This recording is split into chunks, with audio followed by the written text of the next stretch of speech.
అయితే ఈ site visit certificate మీద దేశవ్యాప్తంగా అనేక కంప్లైంట్స్ వచ్చినాయి. ఇది ఎక్కడిది? వెస్టర్న్ కోల్ ఫీల్డ్స్లో లేనిది, కోల్ ఇండియాలో లేనటువంటిది. కోల్ ఇండియా ఈజ్ మదర్ అన్నట్టు వీటన్నిటికీ. అక్కడ లేనటువంటి విధానం ఇక్కడ ఎందుకు పెడతా ఉన్నారు అని అనేక కంప్లైంట్స్ కూడా వచ్చినాయి. సరే, ఇది ఈ విధానం తెచ్చి ఈ రకంగా వీళ్ళు ఏ రకంగా కొల్లగొడుతున్నారో మనం స్పష్టంగా ఈరోజు నేను ఆధారాలు కూడా నా దగ్గర ఉన్నాయి, అన్ని ఆధారాలు కూడా బయట పెడతాను. ఇలా రెండవ కోణం ఉంది. రెండవ కోణం ఏంటంటే, గతంలో ఇదే సింగరేణిలో బీఆర్ఎస్ ప్రభుత్వ హయాంలో టెండర్లు జరిగి -10, -20 ఉన్న టెండర్లు కొన్ని ఉన్నాయి. అవి ఇప్పుడు రద్దు చేసి అదే కాంట్రాక్టర్కు వారి అనుయాయులకు ఇప్పుడు మళ్ళీ రింగ్ చేసి +7% టెండర్లు కట్టబెడతా ఉన్నారు. అది చేస్తే ఇప్పుడు -10 +7 అంటే 17% డిఫరెన్స్. గతంలో బీఆర్ఎస్ హయాంలో ఇటువంటి విధానం లేక కాంపిటేటివ్ మెథడ్లో టెండర్లు జరిగినాయి. ఆ టెండర్లను రద్దు చేసి వీళ్ళంతా కూడా కూడబలుక్కొని అదే కాంట్రాక్టర్లకు ఆ కంపెనీ పేరు మీద కాకుండా వాళ్ళ సిస్టమ్ కన్సర్న్ వాళ్ళ అనుయాయులకు ఈరోజు +7 మీద టెండర్లు కట్టబెట్టి కమిషన్లు కొల్లగొడతా ఉన్నారు. ఉదాహరణకు నేను కొన్ని చెప్తాను. ఇప్పుడు గతంలో వెంకటేష్ ఖని అనే టెండర్ బీఆర్ఎస్ హయాంలో మైనస్ టెండర్ ఉండే. ఇప్పుడు వీళ్ళు 2025లో దాన్ని రీటెండర్ చేసి మళ్ళీ ప్లస్లో అప్పగట్టారు. అట్లనే ఎస్ఆర్పి OC2 శ్రీరాంపూర్ గతంలో మైనస్ టెండర్ ఉండే.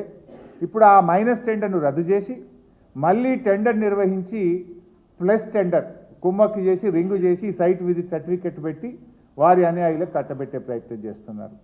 అట్లనే ఎస్ఆర్పి OC2 ఎక్స్పాన్షన్ 2025 ఇది టెండర్ ఇప్పటికి 3 సార్లు వాయిదా వేసిండ్రు. ఇది కూడా కట్టబెట్టడానికి ఇంకా డీల్ సెటిల్ కాక వాయిదాలు వేసుకుంటూ ఇప్పుడు వాళ్ళ అనుయాయులకు కట్టబెట్టే ప్రయత్నం చేస్తున్నారు. ఇది గతంలో జరిగిన టెండర్లను రద్దు చేసి తిరిగి తమ అనుయాయులకు రింగ్ చేసి కోట్లాది రూపాయల కమిషన్లు మాట్లాడుకొని టెండర్లు కట్టబెడుతున్నటువంటి పరిస్థితి.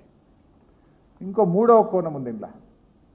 గతంలో సింగరేణి ఏం చేసేదంటే, డీజిల్ బల్క్గా IOC నుంచి ప్రభుత్వ రంగ సంస్థల నుంచి, ఇది కూడా ఒక కేంద్ర ప్రభుత్వ రంగ రాష్ట్ర ప్రభుత్వ రంగ సబ్సిడరీ సంస్థ, డైరెక్ట్గా డీజిల్ తీసుకొచ్చి కాంట్రాక్టర్లకు డీజిల్ వాళ్ళు సరఫరా చేసి పని మాత్రమే చేయించుకునేవాళ్ళు. కానీ వీళ్ళ కమిషన్ల కోసం, వర్క్ వాల్యూ పెంచడం కోసం, పర్సంటేజీల కోసం ఇప్పుడు ఏం చేసిండ్రు, డీజిల్ను కూడా కాంట్రాక్టర్ ఖాతాలో జమ చేసినారు. అప్పుడు ఏమైంది, 50 కోట్ల పని 100 కోట్లు అవుతుంది, డబుల్ అవుతుంది. పర్సంటేజ్ 50 కోట్ల మీద 10% మాట్లాడుకుంటే 100 కోట్లు డీజిల్ కూడా కలిపితే 100 కోట్ల మీద 10% వస్తుంది కదా. కమిషన్ల కోసం సింగరేణి ఇచ్చేటువంటి డీజిల్ విధానాన్ని రద్దు చేసి దాని కాంట్రాక్టర్ ఖాతాలో జమ జరిపి ఈరోజు పెద్ద ఎత్తున పర్సంటేజీలు కొల్లగొట్టే కొత్త విధానాన్ని కూడా రేవంత్ రెడ్డి ప్రభుత్వం తీసుకొచ్చింది. ఇన్ఫ్యాక్ట్ దీనివల్ల సింగరేణికి బాగా లాస్. ఎప్పుడైనా కాంట్రాక్టర్కి బిల్లు చెల్లించినప్పుడు 18% GST కట్టాల్సి ఉంటుంది. నువ్వు 50 కోట్లు పని చేస్తే 50 కోట్ల మీదనే నీకు GST కట్టాలి. ఇప్పుడు డీజిల్ కూడా కలిపితే ఏమవుతుంది, అది డబుల్ రేట్ అవుతుంది, 100 కోట్లు అవుతుంది 50 కోట్ల పని. ఇప్పుడు 100 కోట్ల మీద GST కడితే సింగరేణి సంస్థకు నష్టం కదా. అంటే ఈ రకంగా సంస్థకు నష్టమైనా సరే మాకు కమిషన్లు పెరగాలి, మాకు కమిషన్లు వస్తే చాలు అని చెప్పి ఈ కొత్త డీజిల్ విధానాన్ని కూడా తీసుకొచ్చి ఇటు సంస్థకు నష్టం చేస్తున్నారు, మరోవైపు వీళ్ళు కమిషన్లు కొల్లగొడుతున్నటువంటి పరిస్థితి. ఇదంతా కూడా ఎవరి కన్సర్న్లో జరుగుతుంది, ముఖ్యమంత్రి గారి దగ్గరి సన్నిహితుడు, ఆయన సమీప బంధువు కనుసన్నల్లోనే ఇదంతా జరుగుతూ ఉంది. ఎవరికి టెండర్ రావాలన్నా, ఎవరికి సైట్ విజిట్ సర్టిఫికెట్ రావాలన్నా ఆయన ఆజ్ఞ లేదే సర్టిఫికెట్ రాదు, టెండర్ దక్కదు. ఒక రింగ్ లీడర్, ఒక గ్యాంగ్ లీడర్ని పెట్టినారు. ఒక్కొక్క దానికి ఒక గ్యాంగ్ లీడర్. సింగరేణికి కూడా ఒక గ్యాంగ్ లీడర్ని పెట్టి ఇలా ఆయన కనుసన్నల్లో ఇక్కడ సైట్ విజిట్ సర్టిఫికెట్లు, టెండర్లు దక్కించుకునేటువంటి విధానాన్ని ఇలా ఈ ప్రభుత్వం, రేవంత్ రెడ్డి ప్రభుత్వం తీసుకొచ్చింది. ఇలా నేను ఒకటి అడుగుతా ఉన్నా, చీటికి మాటికి సిట్ అంటున్నావు కదా, చీటికి మాటికి ఎంక్వైరీలు అంటున్నావు కదా, నేను ఇంత ఓపెన్గా ఫ్యాక్ట్స్ బయట పెడుతున్నా. నీకు నిజాయితీ ఉంటే, దమ్ము ఉంటే దీన్ని CBI విచారణకు ఆదేశించు. అన్ని సాక్ష్యాలతో సహా నేను CBIకి అందించడానికి సిద్ధంగా ఉన్నా. ఇప్పుడు కిషన్ రెడ్డి గారు కోల్ ఇండియా మినిస్టర్. ఇలా కేంద్ర ప్రభుత్వంకు సింగరేణిలో 49% వాటా ఉంది. కిషన్ రెడ్డి గారు ఇవాళ రేవంత్ రెడ్డితో బీజేపీకి అక్రమ సంబంధం లేకపోతే రేవంత్ రెడ్డి బీజేపీల మధ్య చీకటి ఒప్పందం లేకపోతే వెంటనే దీని మీద సిబిఐ విచారణకు ఆదేశించాలని నేను బీజేపీ పార్టీని కిషన్ రెడ్డి గారిని నేను డిమాండ్ చేస్తా ఉన్నా. మీరు కుమ్మక్కు కాకపోతే ఆదేశించండి, మీరు సిబిఐ విచారణకు ఆదేశించండి. నా దగ్గర ఉన్న అన్ని ఆధారాలు తెచ్చి నేను సిబిఐకి ఇవ్వడానికి సిద్ధంగా ఉన్నా. నేను చెప్పిన ప్రతి విషయం మీద కూడా నా దగ్గర ఆధారం ఉంది. అందుకే ఇవాళ మీరు ఒక్కోటి గమనిస్తే 2 సంవత్సరాల నుంచి సింగరేణికి ఒక పర్మనెంట్ సిఎండి లేడు. వీళ్ళ అడుగులకు మడుగులు వచ్చే విధంగా, వీళ్ళ అరాచకాలను చేసుకునే విధంగా ఇన్ఛార్జ్ ఎండీలను పెట్టి అడ్డగోలు వ్యవహారాలు ఇవాళ సింగరేణిలో నడిపిస్తూ ఉన్నారు. జనరల్గా సింగరేణికి ఒక సీనియర్ మోస్ట్ ఐఏఎస్ అధికారిని, ఒక స్పెషల్ చీఫ్ సెక్రటరీ ర్యాంక్, ఒక ప్రిన్సిపల్ సెక్రటరీ ర్యాంక్లో ఉండే సీనియర్ అధికారులను సింగరేణి సీఎండీగా పెడుతూ ఉంటారు. కానీ ఈ ప్రభుత్వం వచ్చిన 2 ఏళ్ల నుంచి సింగరేణికి రెగ్యులర్ సీఎండీఏ లేడు, ఒక రెగ్యులర్ జేఎండీ లేడు, రెగ్యులర్ డైరెక్టర్లు లేరు. ఇన్ఛార్జీలను పెట్టి ఈ అడ్డగోలు వ్యవహారాలకు తెరలేపినారు. తమ యొక్క అడ్డగోలు వ్యవహారాలు, తమ పర్సంటేజీలు, తమ చీకటి ఒప్పందాలు, కాంట్రాక్టర్లు దక్కించుకోవడానికి వీళ్ళు ఇన్ఛార్జీల పాలన కొనసాగిస్తూ ఇదంతా కూడా చేస్తూ ఉన్నారు. ఎందుకు లేరని నేను అడుగుతా ఉన్నా. నేను భట్టి గారిని అడుగుతా ఉన్నా, భట్టి గారు ఈ సైట్ విజిట్ సర్టిఫికేట్ మీరు లేదని చెప్పి 9E బ్లాక్ను రద్దు చేసినారు కదా, మరి సైట్ విజిట్ సర్టిఫికేట్ పేరు మీద జరిగిన అన్ని టెండర్లు రద్దు చేయాలని చెప్పి నేను డిమాండ్ చేస్తూ ఉన్నా. దీని మీద వెంటనే సిబిఐ విచారణ ఆదేశించాలని నేను డిమాండ్ చేస్తూ ఉన్నా.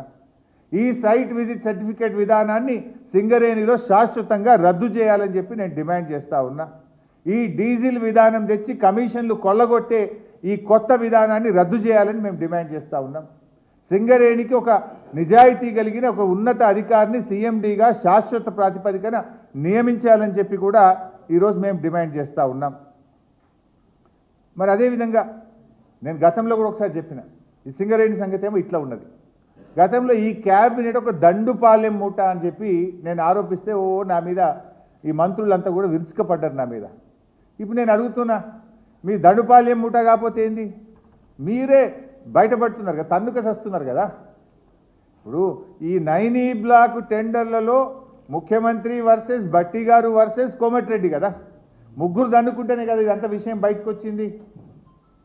ఇలా బొగ్గు టెండర్లలో, సింగరేణి టెండర్లలో రేవంత్ రెడ్డి గారు వర్సెస్ భట్టి గారు వర్సెస్ కోమటిరెడ్డి గారు. నాకు దక్కాలంటే నాకు దక్కాలి, నా మనుషులకు దక్కాలంటే నా మనుషులకు దక్కాలని ముగ్గురు మధ్య వాటాల పంచాయతీ కాకపోతే ఏంది ఇది? పాపం మధ్యలో ఐఏఎస్ అధికారులు, జర్నలిస్టులు బలిపశువులు అయిపోయారు. మీ వాటాల పంచాయతీకి, మీ టెండర్ల పంచాయతీకి, మీ కాంట్రాక్టర్ల పంచాయతీకి ఐఏఎస్ అధికారులను ఎందుకు బలి చేస్తున్నారు? జర్నలిస్టులను ఎందుకు బలి చేస్తున్నారు? మీరు తన్నుక సచ్చింది నిజం, వాటాల కోసం కొట్టుకున్నది నిజం, నాకంటే నాకు టెండర్ అని చెప్పి తన్నుకున్నది నిజం. దీంట్లో జర్నలిస్టులు ఏం పాపం చేసిండ్రు? ఇది ముగ్గురు దన్నుకున్నారు. గతంలో మీరు చూశారు డెక్కన్ సిమెంట్స్ యజమానిని ముఖ్యమంత్రి గారి ఇంటికి ఎదురుగా గెస్ట్ హౌస్లో తుపాకీ పెట్టి వసూలు చేసిండ్రు అని స్వయంగా కేబినెట్ మంత్రి గారి కుమార్తె చెప్పారు. అది ఎవరు చేసిండ్రు? ముఖ్యమంత్రి గారికి అత్యంత సన్నిహితుడు రోహిన్ రెడ్డి గారు చేసిండ్రు అని చెప్పి మంత్రి గారి కుమార్తె చెప్పింది. అంటే మీరు అక్కడేం జరిగింది? ముఖ్యమంత్రి వర్సెస్ కొండా సురేఖ గారు. ఏం పంచాయతీ? వ్యాపారవేత్తల దగ్గర తుపాకులు పెట్టి బెదిరించిన, వసూలు చేసిన డబ్బుల్లో వాటా పంచాయతీ. అక్కడేమో డెక్కన్ సిమెంట్స్ యాజమాని ఇచ్చిన డబ్బుల్లో వాటాల పంచాయతీతోని ముఖ్యమంత్రికి దేవాదాయ శాఖ, అటవీ శాఖ మంత్రి మధ్యలో పంచాయతీ చూశాం. మరో పంచాయతీ టెండర్ల పంచాయతీ. సమ్మక్క సారక్క మేడారం టెండర్లలో దేవాదాయ శాఖ టెండర్లు పిలిచి టెండర్లు ఫైనల్ చేస్తే తనకు దక్కలేదని, పొంగులేటి గారి కంపెనీకి దక్కలేదని టెండర్లే రద్దు చేసి దేవాదాయ శాఖ నుంచి ఆ టెండర్ల విధానాన్ని R&B శాఖకు బదిలీ చేసి టెండర్లు దక్కించుకున్నది పొంగులేటి గారి కంపెనీ కాదా? అంటే సమ్మక్క సారక్క టెండర్ల విషయంలో దేవాదాయ శాఖ మంత్రి సురేఖ గారు, పొంగులేటి శ్రీనివాసరెడ్డి గారు ఇద్దరి మధ్యలో వైరం మనం ఓపెన్గా వాటాల కోసం, కాంట్రాక్టర్ల కోసం పోరాడుకున్నది మనం చూడలేదా? దేవాదాయ శాఖ టెండర్లు పిలిచింది నిజం, టెండర్లు వేరే కాంట్రాక్టర్కు దక్కింది నిజం, తనకు దక్కలేదని ఆ టెండర్లు రద్దు చేసింది నిజం, దేవాదాయ శాఖ నుంచి R&B శాఖకు టెండర్లు పిలిచే అవకాశం ఇచ్చింది నిజం, ఆ టెండర్ పొంగులేటి కంపెనీ దక్కించుకున్నది నిజం. ఇంత ఓపెన్గా కాంట్రాక్టర్ల కోసం ఇద్దరు మంత్రుల మధ్య తగువు చూశాం. ఆ తర్వాత ముఖ్యమంత్రి గారు వర్సెస్ జూపల్లి గారు. నా అల్లునికి కావాలంటే నా కొడుకు కావాలి, అదేమంటారు చూడు, హాలోగ్రామ్ టెండర్ సీల్. హాలోగ్రామ్ టెండర్లలో అల్లుడికి కావాలని మంత్రి గారు, కొడుకు కావాలని మంత్రి గారు, అల్లుడికి కావాలని ముఖ్యమంత్రి గారు. ఇద్దరి మధ్య పంచాయతీ ఎక్కడికి పోయింది? పాపం ఒక నిజాయితీ గల అధికారి, ఒక IAS అధికారి బలైపోయిన పరిస్థితి. ముఖ్యమంత్రి గారు వర్సెస్ ఎక్సైజ్ మంత్రి గారు, హాలోగ్రామ్ టెండర్ల పంచాయతీ. మొన్న చూసినాం, కోమటిరెడ్డి గారిని కూడా చూసినాం. అరే నేను అసెంబ్లీలోనే చెప్పినా, ఇక ఒక్క సినిమాకు కూడా అనుమతి ఇచ్చేదే లేదు, ప్రివ్యూ షో లేదు, రేట్లు పెంచేది లేదు, నేను సంతకం పెట్టకుండానే జీవోలు వస్తున్నాయని ఆయనే బహిరంగంగా చెప్పిండు. వీడియోలు మనందరం చూసినాం. అంటే సినిమాలకు ప్రివ్యూ షోలు, రేట్లు పెంచుకునే దాంట్లో వాటాల పంచాయతీ. ముఖ్యమంత్రి వర్సెస్ కోమటిరెడ్డి గారు. ఇది నేను చెప్పలే, కోమటిరెడ్డి గారే చెప్పిండ్రు. ఏం జరుగుతుంది రాష్ట్రంలో? ప్రజలు గమనిస్తున్నారండి. టెండర్ల పంచాయతీ, వాటాల పంచాయతీ, కమిషన్ల పంచాయతీ, బెదిరించి సంపాదించుకున్న డబ్బులు పంచుకోవడంలో panchayati. What's happening in the state? ప్రజలు మీరు ఇచ్చిన 6 గ్యారెంటీలు చూసి కదా మిమ్మల్ని గెలిపించింది. 6 గ్యారెంటీలు అటకెక్కినాయి, వాటాల పంచాయతీలు ముందుకు వచ్చినాయి. వాటాల కోసం తనఖా చేస్తున్నారు మీరంతా. అరే మొన్న చూసినాం కదా, ఆయన పేరేంది, మన AICC నాయకులు సంపత్ కుమార్ గారు డైరెక్ట్ కాంట్రాక్టర్నే బెదిరించేసాడు. 8 కోట్లు ఇస్తావా అని పేపర్లలో చదివినాం మనం. 8 కోట్లు ఇచ్చేదాకా కాదు అని వాళ్ళను కొట్టుడు, బండ్లు గుంజుకునుడు. కాంట్రాక్టరే స్వయంగా పోలీస్ డిపార్ట్మెంట్కు కంప్లైంట్ ఇచ్చింది కదా. ఏది యాక్షన్? ఏది సిట్? ఏది? మా జర్నలిస్టులను వేధించడానికి సిట్టు, ప్రతిపక్ష పార్టీ BRSను వేధించడానికి సిట్ల మీద సిట్లు, కమిషన్ల మీద కమిషన్లు. మరి వీటి మీద సిట్లేవి, కమిషన్లేవి? నేను అడుగుతున్న, కాకి బుక్ అందరికీ సమానమే అని నీతులు చెప్పే DGP శోధర్ రెడ్డి గారు, మీ కాకి బుక్ కాకెత్తుకపోయిందా? ఎక్కడ పోయింది? కాంట్రాక్టర్ డైరెక్ట్గా పోలీస్ స్టేషన్లో కంప్లైంట్ ఇస్తే ఇప్పటికి ఎందుకు అరెస్ట్లు అయితే లేవు? ఏమైంది కాకి బుక్కు?